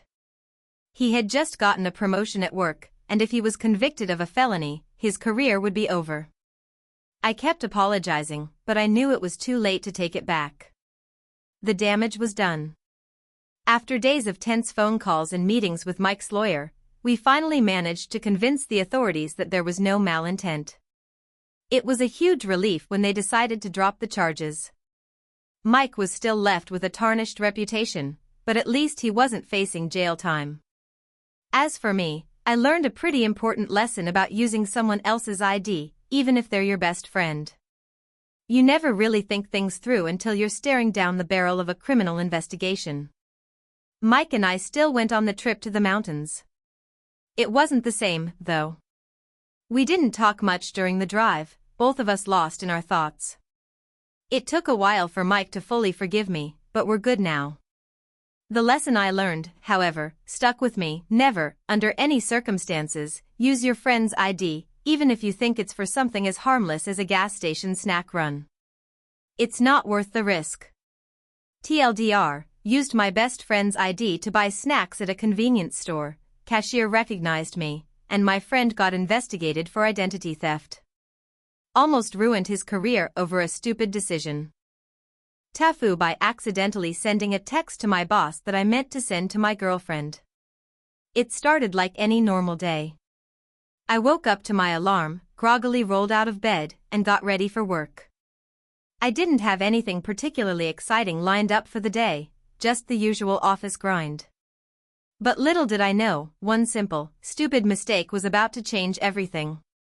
So, here's the context. I work at a mid-sized marketing firm. My boss, Sarah, is a hard ass but fair. She's one of those bosses who expects a lot, but gives a lot in return. We've had our moments where things got tense, but for the most part, we've had a good working relationship. My girlfriend, Emily, and I have been dating for a few months now, and things were going pretty smoothly. We text a lot throughout the day, little silly things, inside jokes, the usual couple stuff. On this particular day, everything seemed pretty normal. I got to the office, grabbed my coffee, and sat down at my desk. I had a few emails to respond to, a project deadline approaching, and a meeting later in the day. It was just another day in the grind. Around mid-morning, I had a short break and decided to check my phone. Emily had sent me a message saying something like, "Miss you, babe, hope your day's going well." I smiled to myself, thinking about how cute she was. In return, I typed out a response, something like, "I miss you too, can't wait to see you tonight. I've been thinking about how hot you looked last night." Now, let me explain. It was a compliment, sure, but not something I should be sending while at work. It was one of those texts that's meant to be sweet, but when it's sent to the wrong person, it's more than just awkward. After typing it out, I hit send, only I didn't realize something was off. As I glanced up at my computer screen to check my emails, I noticed a notification pop up on my phone. It was a message from Sarah, my boss. I didn't think much of it at first. Sarah is pretty direct, and her messages are often about work. So, without even thinking, I tapped on it to read her message, not realizing I had just sent the same text to her. I opened her reply, which said, "That's quite an interesting message, Mark." My heart sank into my stomach. My brain didn't immediately process what had happened, but the moment I realized the terrible, catastrophic mistake I had made, it hit me like a ton of bricks. I had just sent Sarah a text about how hot she looked last night. I quickly froze, staring at my phone, the words blinking back at me like some cruel joke. There was no way to undo it. I panicked. I opened my messages, and sure enough, there it was, the text I had meant for Emily, sitting innocently in the thread with my boss. My mind went blank. How the hell was I supposed to fix this? I immediately typed an apology. "Oh my God, Sarah, I am so sorry, that was meant for my girlfriend. I didn't mean to send that to you. Please, ignore it." My fingers were shaking, and I hit send before I could second-guess myself. But I didn't get an immediate reply. Time seemed to stretch out, each second feeling like an eternity. I considered my options. I could try to explain, but would she even believe me? Would she just think I was being a creep? My mind raced through all the possible outcomes, each worse than the last. Just then, my phone buzzed again. A new message from Sarah. I opened it, heart pounding, preparing for the worst. She had written, "I figured as much. Just make sure you're not texting me during work hours about that sort of thing. Also, I'll need that presentation you promised me in an hour." I let out a breath I didn't realize I'd been holding. It wasn't a complete disaster. I still had a job, and I wasn't immediately fired. But damn, was I embarrassed. I had just sent my boss a sexually charged message by accident. And not just any boss, Sarah. The one who had a reputation for being unapproachable and cold. But somehow, she had taken it in stride. In the next few moments, I tried to recover as best as I could. I focused on the presentation, made sure everything was in order, and sent it to her before the deadline. I was mortified, but I had a job to do. So I got to work, trying to ignore the sinking feeling in my stomach. The rest of the day was a blur. I could feel Sarah's eyes on me during the meeting, and I swear, every time I glanced over at her, I caught her stifling a smile. I tried to ignore it, but the tension was palpable. I knew she was thinking about that message. How could she not? Later that afternoon, after the meeting, she came over to my desk. My heart started racing again. Here it was, the moment of truth. I braced myself for the inevitable, the awkwardness that would come with the confrontation. But to my surprise, Sarah didn't say anything about it right away. Instead, she just leaned over and handed me a folder. "Here's the client feedback," she said casually, as if nothing had happened. I blinked, confused. Okay. Thanks." She smiled and walked away without another word. It was then that I realized Sarah was a professional. She was handling this like an absolute pro. But I couldn't stop thinking about what had happened. Would she hold it against me? Would she mention it again? I guess I would find out eventually. Over the next few weeks, Sarah continued to be her usual self, direct, but fair. We worked together like we always had, and she never brought up the text again. It was like it never happened. But I could tell there was a bit of a shift. She had this knowing look sometimes when she caught my eye, like she was silently laughing at me, but she never spoke about it directly. The worst part? I couldn't shake the feeling that I was just one wrong text away from being fired. Every time my phone buzzed, I'd feel a brief surge of panic, wondering if I had sent the wrong message to the wrong person again. Eventually, I did tell Emily about the incident. She laughed her ass off. I was glad she found it funny, but I couldn't help but cringe every time I thought about the mistake I'd made. So, yeah, TIFU by texting my boss a message meant for my girlfriend. Thankfully, it didn't end my career, but it definitely made work a lot more awkward for a while. I'm still waiting for the day Sarah decides to bring it up in front of the whole office. Fingers crossed that doesn't happen anytime soon. TIFU by accidentally causing a panic at my work's office building by using the elevator while a bomb threat was in progress. It all started on a Tuesday morning. I was running late, as usual, because I decided to sleep in a little longer than planned. I quickly grabbed some cereal, threw on the first outfit I could find, and rushed out of my apartment. Normally, I try to avoid being late, but this particular morning felt like any other. I figured I'd just sneak into the office, get my coffee, and get back into the groove of work without any drama. When I arrived at the office building, I noticed something was off. The usual stream of people heading inside seemed thinner than normal, but I didn't think much of it. As I walked into the lobby, I was greeted by the usual security guard, who waved at me distractedly as he manned his desk. I waved back and headed toward the elevator.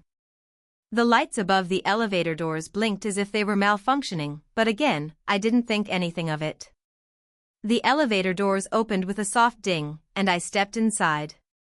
Just as I pressed the button for the 12th floor, where my office was, I noticed a commotion near the entrance of the building. Some people were walking out in a hurry, while others seemed to be talking loudly, pointing at something in the distance. I thought maybe there was a fire drill or some sort of emergency, but I was so focused on getting to my desk that I decided to ignore it. I'm not proud of that decision, but in that moment, all I cared about was getting my workday started. As the elevator ascended, I was scrolling through emails on my phone, blissfully unaware of what was happening around me. I pressed the button to stop at the 12th floor, and the elevator came to a halt with a gentle jolt. The doors slid open, revealing the usual scene of cubicles, printers whirring, and people tapping away at their keyboards. I stepped out, took a deep breath, and headed toward the coffee machine. My first priority every morning. But as soon as I entered the kitchen area, I noticed something was off. There were fewer people around, and the ones who were there had serious looks on their faces. A few people were whispering, and I overheard one of them saying something about suspicious activity. At first, I assumed they were talking about the annoying guy from accounting who was always late with his reports, but when I asked what was going on, they turned to me, eyes wide, and said, "Haven't you heard? There's a bomb threat." I blinked in confusion. A bomb threat? What do you mean? One of my coworkers, Karen, I'll call her Karen to protect her identity, although she was far from the type of Karen you're imagining, looked at me like I was an alien. They've evacuated most of the building. The bomb squad is on their way. Didn't you see the emails? Emails? I checked my phone. I had indeed received a few emails that morning, but they were all about minor issues, none of them mentioned a bomb threat. I quickly opened the email inbox and found nothing that referred to anything as serious as a bomb threat. That's when it hit me. I had used the elevator.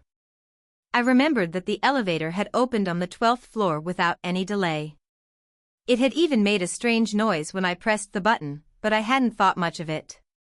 And now, I realized something I should have noticed much sooner. The building had likely been evacuated, but I had, without knowing, used the elevator and made my way to the top. That must have triggered something, right? Before I could process this, the office manager, Brian, rushed into the kitchen, his face pale. Okay, people, everyone needs to leave the building. Now. There's a bomb threat in progress, and we can't take any chances. Everyone must evacuate in an orderly manner. Everyone except for you, he said, pointing directly at me. Me? I had no idea what I did to earn the distinction of being singled out. What did I do? I stammered. Brian sighed and rubbed his forehead, clearly frustrated. The elevators aren't safe to use right now. You need to head down the stairs. You didn't see the email about that? I was starting to panic myself. I had completely ignored any warnings, thinking it was just another typical morning. No, I didn't see anything. I've been in the elevator already. What's happening? I asked, trying to piece together the timeline. Brian's eyes grew wide, and his face became serious. We don't know exactly where the threat is, but the building's been on alert since the threat was made. A few people thought the elevator wasn't safe because it could be rigged to trigger something. There were people already on the phone with the authorities when you got in, and it caused a panic. I stared at him in disbelief. You're telling me he nodded gravely. You used the elevator while everyone else was trying to evacuate. That's likely what set things off. I felt the blood drain from my face. I had inadvertently escalated a tense situation into a full-blown panic, simply by using an elevator that hadn't been declared safe. Brian motioned to the exits. We need to get everyone out. Now, go down the stairs. There's a stairwell near the back of the office, but for now, avoid the elevators. As I stood there, stunned by the series of events that had unfolded, I noticed a few more of my coworkers eyeing me warily as they gathered their belongings and started heading toward the stairwell. I felt the weight of everyone's judgment. My mind raced as I followed the group out of the office and down the stairs, my stomach turning. I had accidentally triggered the panic at work. All I wanted was a cup of coffee, and now, I was the one responsible for everyone having to evacuate. The worst part? The bomb threat turned out to be a hoax. Apparently, someone had called it in just to cause trouble, and the authorities had deemed the threat non-credible within an hour of the evacuation. No bomb was found, but the damage was already done. My colleagues were livid, and I was the talk of the office for the rest of the week. I wish I could say that I learned a valuable lesson that day, but I still use elevators without thinking about the consequences. However, now I always double-check my emails before I step into one. And to this day, every time I see an elevator light blink or hear an odd ding, I can't help but feel a small knot of anxiety in my stomach. The irony is that the only thing I wanted that morning was a cup of coffee. Instead, I got the nickname Elevator Bomber for the next month. I've since learned to pay attention to any and all emails that come my way, especially if they mention elevators. TIFU by trying to impress my girlfriend with my cooking skills and ending up burning down the kitchen. So, to set the scene, I'm not what you'd call a master chef. My culinary skills extend to throwing together some pasta or microwaving a frozen pizza. But my girlfriend, Sophie, she's different. She's one of those people who can make everything from scratch, and it looks amazing. It tastes even better. I'd watch her cook and think, one day, I'll impress her with my skills. This particular Saturday seemed like the perfect opportunity to show her what I could do. We'd been dating for about 6 months at the time, and I was really eager to prove that I wasn't just some guy who couldn't even boil an egg without burning it.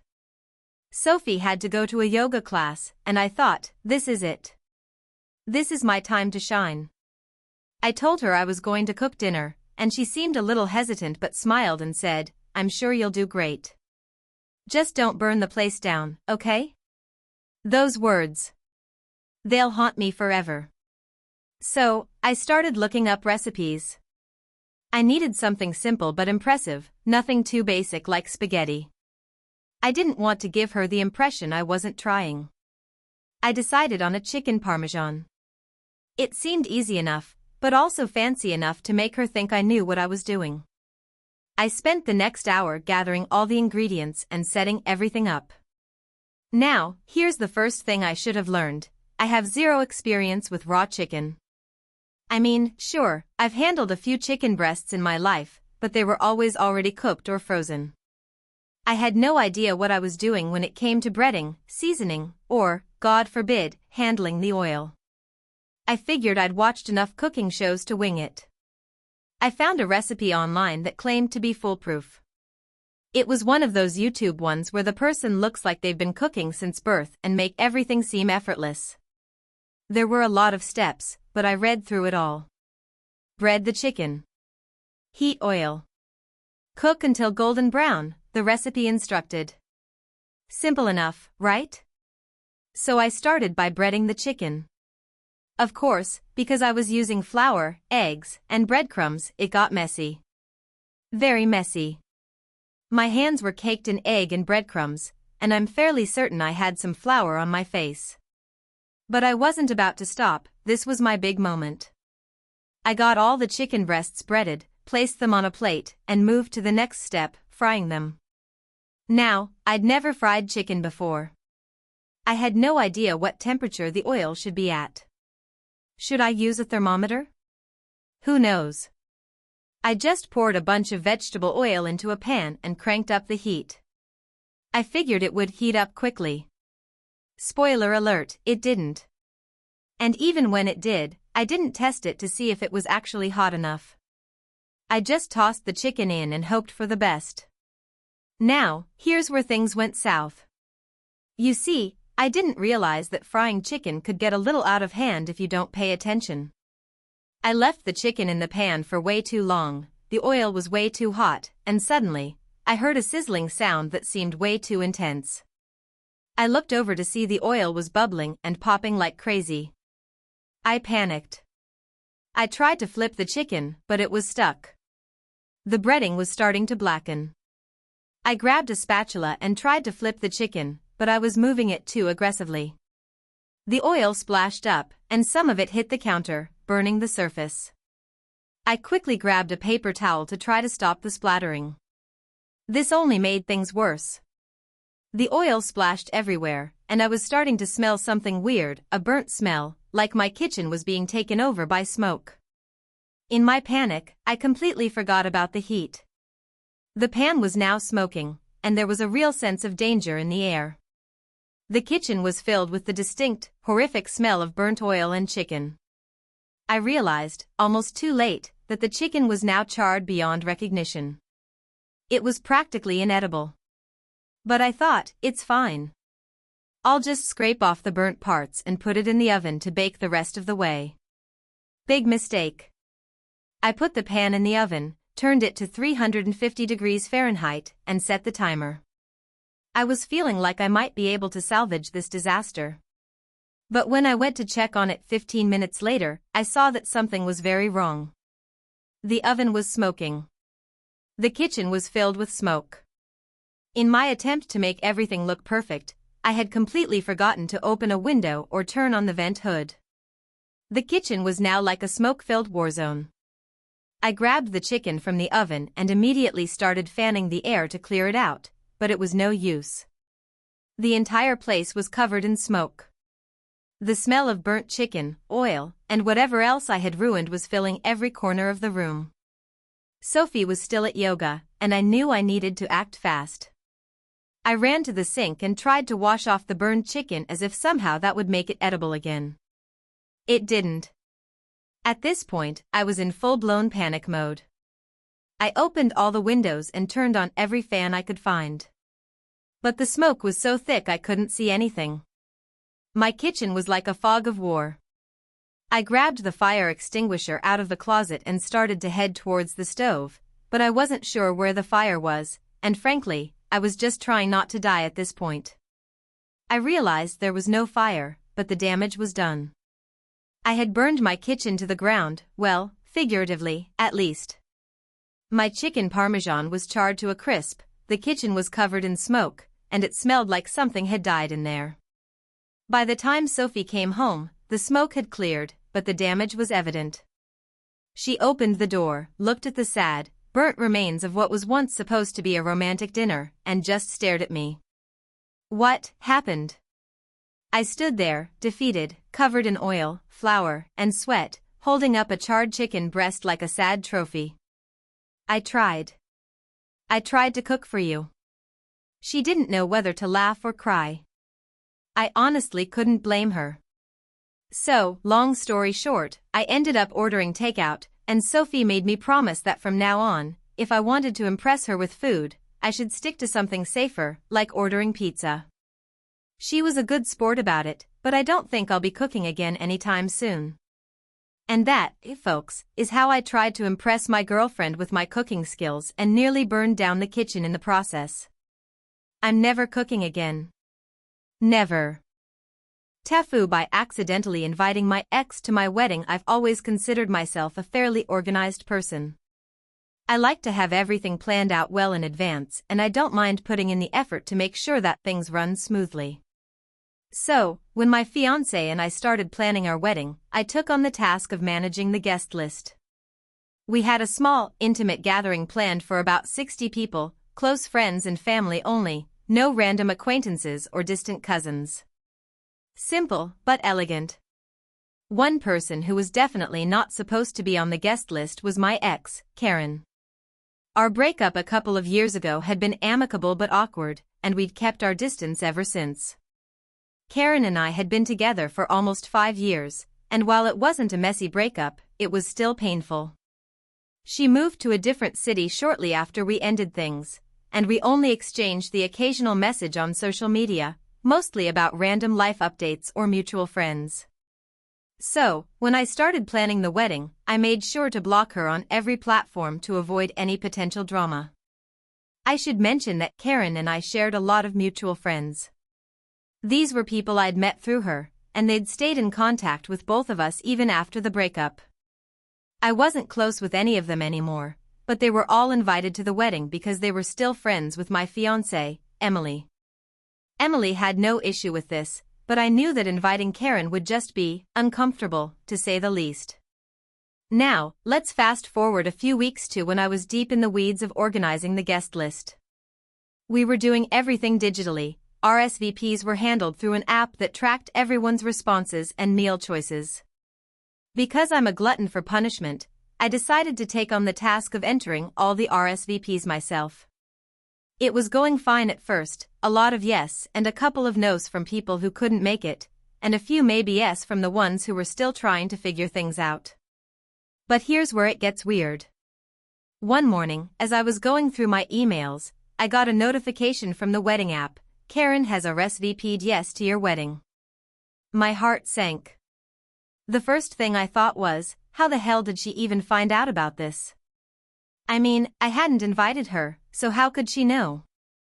I racked my brain, trying to figure out if one of my friends had slipped and mentioned it in front of her, or if Emily had let something slip. But no, everything was supposed to be locked down. I quickly checked the list on the app, and sure enough, there was Karen's name under the yes column, right along with all the other attendees. I panicked. I tried clicking on her name to see how the hell this had happened, but the app wouldn't let me edit anything without sending out another update to all the guests, which was the last thing I wanted to do.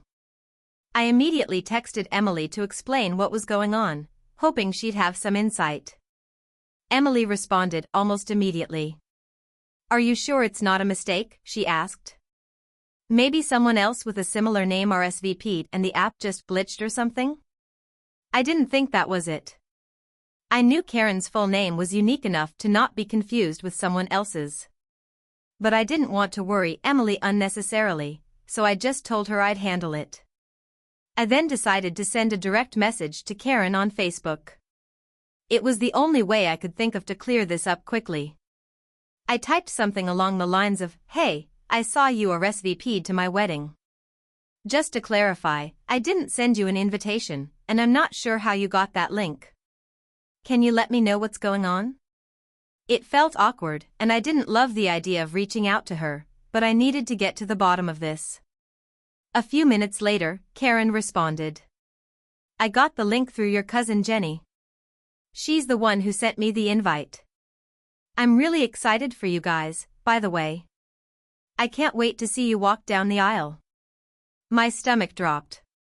Of course, Jenny was my cousin, but she was also one of the people who had stayed in touch with Karen after we broke up. I hadn't thought about it, but Jenny and Karen had remained pretty close. They'd even hung out together a few times, which had always made me uncomfortable, but I didn't have the heart to tell Jenny to cut ties with her. I was furious. Jenny, without asking me or Emily, had invited Karen to my wedding. It felt like a massive betrayal, and I couldn't understand why Jenny would think it was okay. I had no intention of letting Karen be part of our special day, especially not after everything that had happened. I told Karen I was sorry, but that I couldn't have her at the wedding. I tried to be polite but firm. "I understand you're excited, but this wedding is going to be small and intimate, and we're not inviting anyone outside the list we've already sent. I hope you understand." To her credit, Karen was respectful. She said she understood and wouldn't show up, but I could tell she was disappointed. It felt awful to turn her down, but I wasn't going to let her show up uninvited and potentially cause a scene. After that, I called Jenny. I asked her why she invited Karen without checking with me first. Jenny, somewhat sheepishly, explained that she thought I would be fine with it since she and Karen were still friends. She thought I was over the breakup and that I wouldn't mind her being there. I was fuming. I told Jenny that I was absolutely not okay with Karen being at the wedding, and that I felt completely betrayed. Jenny tried to apologize, but honestly, I was too upset to really listen. I ended up telling her that I couldn't have her at the wedding either if she was going to keep pushing this. She apologized profusely, but the damage was done. I had to scramble to remove Karen from the guest list and send out a new invitation to a couple of people to fill in the empty spot. The day of the wedding was, thankfully, smooth, but it was a reminder of how messy relationships can get. My cousin Jenny still tried to make amends, but it was awkward for months. I don't think I'll ever forget the day I realized my ex was going to show up at my wedding. It's a memory I'm sure I'll be telling for a long time. Moral of the story? Always double-check who's on your guest list. And if you're planning a wedding, make sure your guest list is tight, no room for surprises like this. TIFU, by trying to impress my crush with a home-cooked dinner. So, this all started when I finally gathered the courage to ask out this girl I had been crushing on for months. Let's call her Sarah. We had met at a mutual friend's party, and after a few weeks of texting and getting to know each other, I felt pretty confident that she was into me too. We had planned a casual dinner at my place, just the two of us, which felt like a perfect opportunity to impress her. Now, I'm not the best cook, but I figured it couldn't hurt to try, right? I had seen countless cooking shows, YouTube tutorials, and my friends were always posting their own fancy meals on Instagram. How hard could it be? I decided to prepare a 3-course meal, an appetizer, a main course, and dessert. For the appetizer, I thought a fancy charcuterie board would do the trick. I grabbed a variety of cheeses, some olives, prosciutto, and a few crackers. I was feeling pretty good about this part. It wasn't rocket science, right? Just assemble the stuff on a wooden board and call it art. The main course was where I really wanted to shine. I had heard from a few people that risotto was a great choice for a date night, classy, comforting, and flavorful. I'd seen the recipe 100 times, so I figured I could nail it. I bought all the ingredients, arborio rice, vegetable broth, mushrooms, and a bunch of fresh herbs. I watched a few YouTube videos, gathered my ingredients, and felt ready to tackle this. For dessert, I wanted something simple but indulgent. I settled on molten chocolate lava cakes, because who doesn't love warm gooey chocolate? I found a recipe that seemed foolproof and was confident I could pull it off. Now, let me tell you, I was determined to make everything from scratch. No shortcuts, no pre-made sauces, none of that. I was going to make the kind of dinner that would blow her away, or at least make her think I had my life together. The night of the dinner, I spent the entire afternoon prepping. I wanted everything to be perfect. My kitchen was a mess, but I was powering through it. I set the table with candles, fancy napkins, and a bottle of wine I bought specifically for the occasion. It was looking good. I even made sure to vacuum the living room and tidy up the bathroom. This was it, the night I could potentially start a relationship with Sarah. She arrived at 7 p.m., just as I had finished setting the table. We exchanged pleasantries and sat down. I was already sweating bullets, but I pretended everything was fine. I offered her some wine, and we started with the charcuterie board. She seemed impressed by it, and we were chatting casually. I felt like we were off to a good start. But then things began to go wrong. As I started cooking the risotto, I realized I might have underestimated the complexity of it. It was supposed to be creamy and tender, but as I stirred the rice, it just wasn't coming together the way I'd hoped. The rice started to stick to the pan, and I could feel my anxiety rising. I tried to salvage it by adding more broth, but it just wasn't absorbing correctly. I didn't want to admit I was struggling, so I kept stirring, pretending everything was under control. I could feel Sarah's eyes on me, and I had this intense pressure to make it seem like I knew exactly what I was doing. To distract her, I asked her about her day, but she seemed a little too quiet, almost like she could tell something was wrong. I finally plated the risotto, though it was way too soupy. It wasn't the rich, creamy dish I had envisioned. I tried to save face by adding some extra Parmesan on top, hoping that would somehow improve the flavor. But when I put the plate in front of her, I could see the disappointment in her eyes. She didn't say anything, but her silence spoke volumes. She took a bite and chewed slowly. I braced myself for a compliment, but instead, she just said, "It's interesting." I tried to brush it off with a laugh, but inside I was crumbling. I kept telling myself it wasn't a big deal. I could fix it with the lava cakes, right? Wrong. I had carefully followed the recipe for the lava cakes, making sure the timing was perfect so that they would come out just right. But as I took them out of the oven, I realized I had forgotten one crucial thing: the ramekins I was using were way too small. They were also not non-stick. When I tried to flip them onto the plates, half of the cake stuck to the sides of the ramekin, leaving a mess of molten chocolate on the inside. The other half was overcooked, and it wasn't even remotely lava-like. At this point, I was fighting to keep it together. I couldn't let Sarah see how stressed I was, so I just smiled and served the disaster of a dessert anyway. I placed the slightly charred and deflated cakes on the plates and set them down in front of her. She gave me an awkward smile, clearly trying to be polite. "They're interesting too," she said. I couldn't hold back anymore. I just blurted out, "Honestly, I'm so sorry. This is a disaster. I have no idea what I'm doing." I let out a nervous laugh, trying to downplay the entire situation. Sarah's eyes softened, and she put her fork down. "Hey, it's okay," she said. "I think it's really sweet that you tried to make all of this for me. Plus, I'm honestly just glad we're spending time together." Her kindness made me feel a little better, but the evening was already a mess. I had been so focused on impressing her that I forgot to just enjoy the moment. Instead of talking about the food, we ended up talking more about our mutual interests and the weirdness of trying to be perfect. She told me a funny story about how her last date had tried to impress her with fancy cocktails but ended up spilling half of the drink on her lap. We both laughed, and the tension lifted. By the end of the night, we were just enjoying each other's company, and I realized that it wasn't about the food. It was about the connection. Still, I can't shake the feeling of embarrassment. My perfect dinner didn't go as planned, and I'm pretty sure Sarah knew it wasn't going well halfway through, but she was kind enough to not make a big deal about it. After she left, I promised myself I'd never try to impress someone with a homemade dinner again. Well, at least not until I can actually cook. Maybe next time we'll just go out to a restaurant.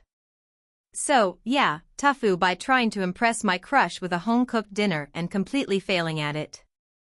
At least it wasn't the worst date ever, right? TIFU by accidentally starting a fire at my friend's house while trying to make a romantic dinner. So, I have this thing for cooking. I'm not a professional or anything, but I can make a solid dinner. Over the last few months, I had been talking to this girl, Emma, who I met at work. We clicked instantly, shared a love for films, music, and food. We were both new to the city, and had been spending time getting to know each other. I really liked her, so naturally, I decided that I wanted to make a move. I thought to myself, what better way to impress her than cooking a romantic dinner at her place? I had made a few dinners for myself, and even a couple for friends, so I felt confident I could pull this off. Little did I know, I was about to turn a casual date night into a full-on disaster. The plan was simple. I'd cook a nice meal, something fancy but not too complicated, and then we'd watch a movie after. I asked her if she had any dietary restrictions.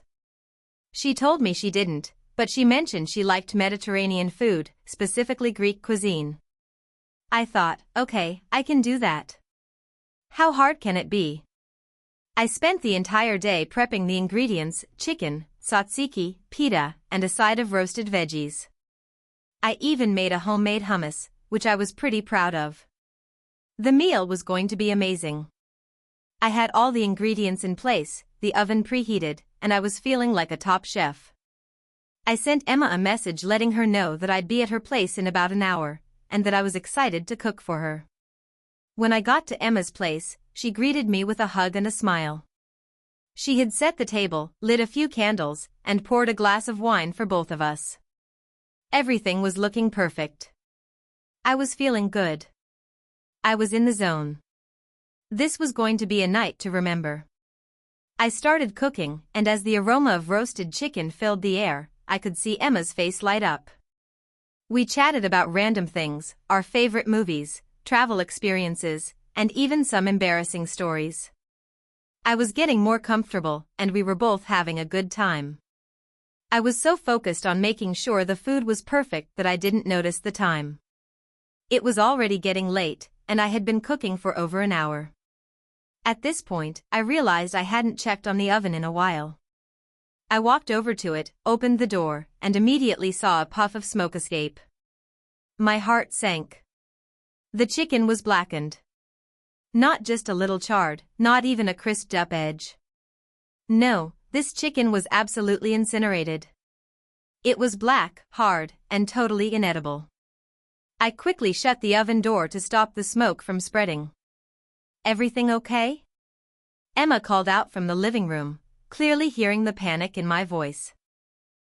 Yeah, just a little smoke, I responded, trying to keep things calm, but I could feel the heat of embarrassment rising. I started to panic. I didn't want to let her down. This was supposed to be the perfect evening, and now I was standing in her kitchen, staring at a disaster. I tried to salvage what I could, pulling the burnt chicken out and quickly trying to salvage the roasted vegetables in the oven. I thought maybe I could just serve those, and we could laugh about it later. But the smoke was getting worse, and now I was starting to smell something else: plastic. I turned around to see that the plastic cutting board I had been using had somehow gotten too close to the hot oven and was starting to melt. It was the most surreal moment. I could feel the sweat on my forehead. How was this happening? Why was everything going wrong? I frantically grabbed the cutting board and tossed it into the sink, but the damage had already been done.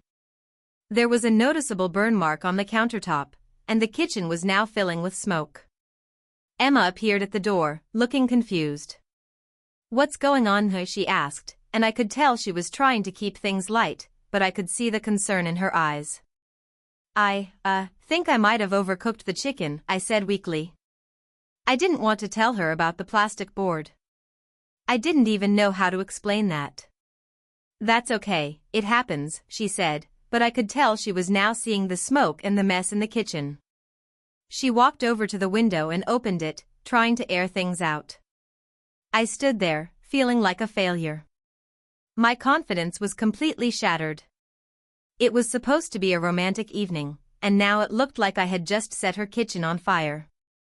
We stood there in awkward silence for a moment, the smell of burnt food and plastic hanging in the air.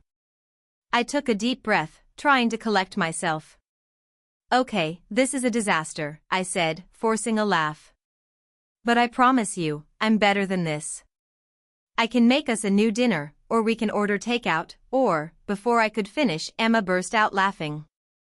Not in a mocking way, but in the kind of way that made me feel like maybe everything wasn't ruined. This is hilarious, she said between giggles. Honestly, I've had worse cooking disasters, so this is kind of refreshing. I stared at her, confused. You're not mad? No, not at all, she said, still laughing. In fact, I think this just makes the night even more memorable. I mean, we're already laughing about it, right? That's when I realized something. Emma wasn't upset. She wasn't angry. She wasn't disappointed. She was just happy to be spending time with me. It didn't matter that the dinner was a disaster. What mattered was that we were both making the best of the situation, and we were genuinely enjoying each other's company. We ended up ordering pizza, which we ate while watching a random comedy movie on Netflix. By the end of the night, we were both in stitches from laughing about my cooking fiasco. As it turned out, Emma had had her own cooking disasters in the past, and we bonded over our shared ability to completely ruin a meal. We didn't go on any romantic adventures after that evening, but we continued hanging out and getting to know each other better. In the end, that night taught me something important. Sometimes the best moments happen when things don't go as planned, and it's the people who can laugh at themselves who make life a lot more fun. I never became a great cook, but at least I have one unforgettable story to tell, and Emma and I are still friends. Who knows? Maybe next time, I'll just order the takeout and save myself the trouble. Or maybe I'll stick to simple dishes. Anything that doesn't involve fire would be a good start. Thank you for watching until the end. If you enjoyed this video, don't forget to like and subscribe to the channel so you won't miss new videos. Also, leave a comment, I'd love to hear your thoughts. Your support and engagement mean a lot to me. See you in the next video.